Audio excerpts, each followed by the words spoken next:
NJP station থেকে বেরিয়ে বলেইছিলাম যে শিটংয়ের পথে আমরা রওনা হয়েছি। তো শিটংয়ের পথে যাওয়ার শুরু তো হয়েই গেছে, দেখতে পাচ্ছ অলরেডি আমরা পাহাড়ে উঠে পড়েছি। আর পাহাড়ে ওঠার পরেই এই যে রাস্তাগুলো পড়েছে, আর প্রথমবার এরকম রাস্তা, মানে আলাদাই লাগছিল আমার। আমি তো কোথায় যেন হারিয়ে যাচ্ছিলাম।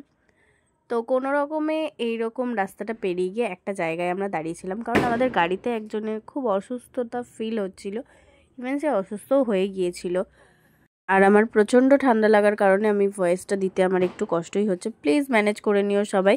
আর তখন এরকম গাড়িটা মাঝ রাস্তায় দাঁড় করানো হয়েছিল আর আমি উড়ে উড়ে বেড়াচ্ছিলাম। আমার মারাত্মক ভালো লেগেছে। আর অসুস্থতা হওয়ার কারণে এই ঝর্ণাটার সামনে আমরা দাঁড়াতে পারিনি, তাই গাড়িটা এগিয়ে যাচ্ছিলো আর আমরা ভিডিও করতে করতে চলে গিয়েছিলাম। তো তারপরে ফাইনালি চলে এলাম হোমস্টের সামনে। আর হোমস্টের ঘরটা কেমন ছিল সেটা চলো তোমাদেরকে দেখাই। তো মারাত্মক সুন্দর ছিল, ডিটেলস চাইলে অবশ্যই আমরা তোমাকে দিয়ে দেবো।